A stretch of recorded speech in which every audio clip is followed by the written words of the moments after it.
Paano manalo sa mga kalaban ng negosyo mo? Competition sa negosyo. Paano manalo dyan? Kung ikaw yung taong nagne-negosyo ngayon, pero ang problema mo, ang dami mong kalaban, pues tapusin mo ang buong bidyong to. Ituturo ko sa'yo ang tanging paraan kung paano manalo dyan sa mga kalaban ng negosyo mo. Kung gusto mong malaman yan, mahalagang tapusin mo ang buong bidyong to. So nga pala, kung ngayon pa lang tayo nagkita, ako nga po pala uli si Darcel Robles. Isa po kong negosyante at may 5 taon na po kong karanasan. Marami na akong experience sa pagnenegosyo. Ilang pagkalugi, ilang competition na ang dinanas ko sa mga negosyo. Kaya malaki ang may tutulong ko sa'yo sa usapan nating to. Kaya pakinggan mo po ang bidyong to. May kwento ko sa'yo. Panahong 2020, nagtayo ako ng milk tea. Yan yung panahon na sa lugar namin, wala pa ganong nagtatayo ng ganyang negosyo. Milk tea. Unang 3 buwan, pumaldo ako ng benta. Kaya maraming nakakita na gumagana ang negosyong yun. Yung milk tea business ko dati. Kaya dumami ang mga kalabang ko dun. Ang competition ko, dumami manggagaya. Ang mali ko nun, mura ang paninda ko. May binebenta akong milk tea tig 60. Kaya nung ginaya ko, sa pool ako, sa pababaan ng presyo. Sobra ako naapektuhan sa pagbaba ng presyo nung kagaya ko. Kaya sa panahon ngayon, pag magtatayo ako ng negosyo, nilalakihan ko agad ang presyo. Ginagalingan ko sa marketing, sa internet, para makuha ko yung malaking presyo ng negosyo ko. Yun ang ginagawa ko sa panahon ngayon. Kaya hirap na hirap magaya ang mga negosyo ko dahil sa teknikong yun. Kaya sa usapan natin to, kung paano manalo sa competition sa kagaya ng negosyo mo, ang pinakauna mong dapat gawin, taasan mo agad ang presyo mo. Lakihan mo ang presyo mo. Kung ano man yung binebenta mo sa negosyo mo, lakihan mo ang presyo niyan. For example natin, nagbebenta ka ng ice candy. Kapag nagbenta ka ng ice candy, karamihan sa kalaban mo, mga 5 piso, 10 piso lang ang mga yan. Pues yung ice candy mo dapat 51. Sobrang mahal. Sa pamaraan na yun, may isip ng tao, ibang klase ang negosyo mo. Ang taas ng tingin nila sa negosyo mo. Kasi ang mahal ng presyo, luxury, mamahalin. Kung ako ang customer mo, makita ko yung negosyo mo na ganun kamahal, makuyurious ako sa'yo. Mapatanong ako, bakit ganun kamahal ang ice candy mo? At susubukan ko yun. Kaya pag tinaasan mo ang presyo ng negosyo mo, siguraduhin mo, sobrang tindi, sobrang bangis ng binebenta mo. For example natin yung ice candy mo. Mga kalaban mo, 5 piso, 10 piso, 15. Ikaw 51, pero yung ice candy mo kakaiba. Ang laki ng tubo mo sa ice candy mo. Malaki ang markup mo. May panggastos ka sa magandang packaging na hindi kayang gawin ng mga kalaban mo. Yung mga ice candy ng kalaban mo, dugyot. Pero yung sayo, nakakahon, may ribbon, at may libreng masahe. Ang customer kapag kinakain nila yung ice candy mo. Relax na relax ang customer mo. Sa tingin mo kayang gawin ng kalaban mo yon? Hindi nila kayang gawin yun. Kaya yung negosyo mo mangingibabaw. Kasi ang laki ng markup mo. Magagawa mong masahihin ng customer. Kasi ang sarap gawin masahihin ng customer eh. Ang laki ng tubo mo eh. Pero ang katulad na ice candy na tagli 5 piso, magkano tubo nila doon? Piso? Pag minasahe mo ang customer, sayang buhay. Kaya pag minahalan mo ang presyo mo, ang tingin sa'yo ng mga tao, luxury, mamahalin, mataas ang tingin sa negosyo mo. Yan ang nangyari sa buhay ko dati. Sa aking milk tea dati. Nagbenta ako ng tig 60. Anak ng tinapa. Ang ma-attract kong customer, mga mahihirap. Yan pa yung mga masakit sa ulong customer eh. Yan yung may mga maligalig. Tapos ang tubo ko kaunti lang. Dito na ako sa mahal. Malaki ang tubo, malaki ang markup, pero sobrang bangis. Maganda ang packaging ko. Kaya yun ang sinasabi ko sa'yo. Nalakihan mo ang presyo mo. Para ang tingin sa'yo ng mga tao, kakaiba ang negosyo mo. Pupusta ko, hindi kayang gawin ng mga kalaban mo yan. Yung magkaroon ng packaging ng ice candy mo, may libre masahe ang customer. Di kayang gawin ng kalaban mo yun. Mga ice candy lang, 10 piso. Tumutubo lang ng barya. Eh ikaw, ice candy mo, kano tubo mo? Malaki. Kaya kayang gawin mo yung mga masahe. Kaya mong gastusan yung packaging kasi ang laki ng markup mo. At ang utak ng tao, sulit. Yan sinasabi ko sa'yo, pag mamahalan mo ang presyo mo, siguraduhin mo, mabangis, malupit ang binebenta ng negosyo mo. Ayos? Yan ang paraan para hindi manalo ang mga kalaban ng negosyo mo. Okay, next, dadako na tayo sa pangalawa natin. Ang pangalawa nating paraan para hindi manalo sa'yo mga kalaban ng negosyo mo ay ang galingan mo sa branding. Kailangan yan logo ng negosyo mo. Kailangan may kahulugan. Kailangan yan logo ng negosyo mo. Laging mong maipost. Laging mong maipakita sa internet. Kasi ang branding, kailangan makilala. Tumatak sa puso't isipan ng mga tao. Ang pangalan,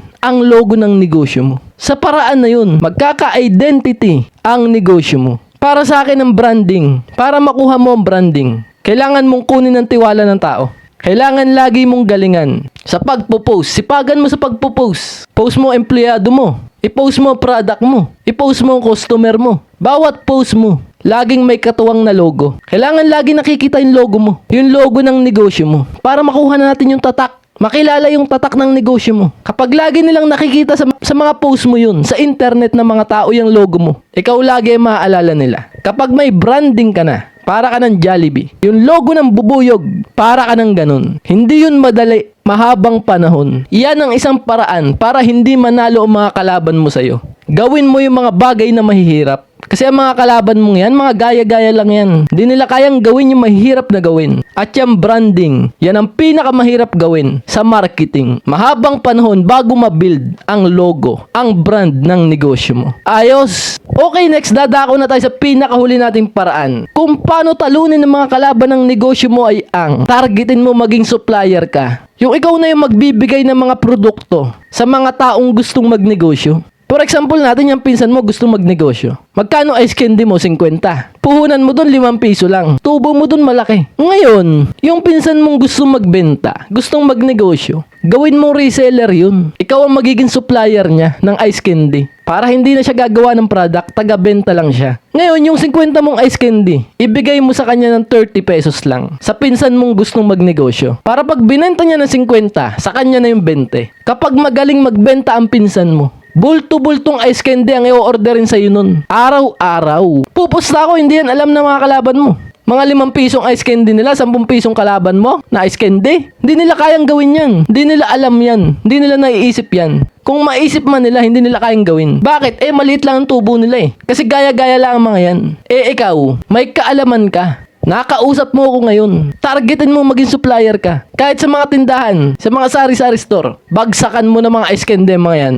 Kung ano man ang binebenta ng negosyo mo, targetin mo. Ikaw ang maging supplier ng ibang tao. For example, hopya. Ikaw ang maging hopya, supplier ng mga sari-sari store. Sino mas mayaman? Sari-sari store o yung maghopya? Yung maghopya. Pupusta ako, hindi yan alam ng mga kalaban mo. At hindi nila pinapangarap yan na maging supplier. Kapag ginawa mo yan, ikaw ang lalamang, mangingibabaw ka. Di ka kayang talunin ng mga kalaban ng negosyo mo. Naniniwala ako, kaya ako to ginagawa sa'yo. Kaya ako to ginagawa. Pinaniniwalaan ko, competition ang nagpapalugi sa mga negosyante. Ang dahilan kung bakit maraming nagninegosyo ang bumabalik sa employment dahil sa competition na yan. Yan ang pinaniniwalaan ko. Competition ang nagpapatrauma, nagpapalugi, nagpapawasak ng puso ng mga taong nagninegosyo. Kalaban natin dito. Tumanda ka na lang na nasa employment ka, nangangamuhan ka, alipin ka ng ibang kumpanya dahil sa competition yan. Di ka makatagos, makatawid sa matinding problemang competition na yan na bawat negosyo mo gagayahin ka. Kapag ginaya ka, pababaan kayo ng presyo. Hati agad ang customer. Lugi ang negosyo. Competition. Yan ang matindi nating kalaban. Kaya niyayaya kita. Palagi tayo mag-usap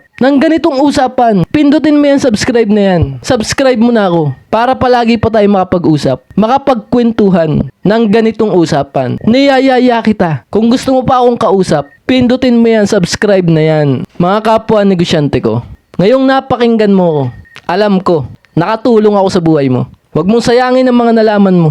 May dahilan kung bakit tayong dalaway nakapag-usap. Palagi kong iiwan sa'yo na kung may gumaya man sa'yo, huwag kang mangangamba. Tuloy-tuloy ka lang. Kasi darating dyan ang mga tunay na customer.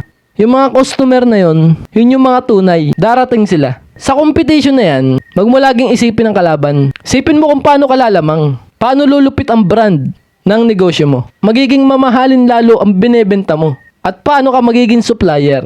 Kapag na-solve mo yan, welcome na. Welcome na sa kabilang hanay. Sa kabilang hanay na, masarap ang buhay.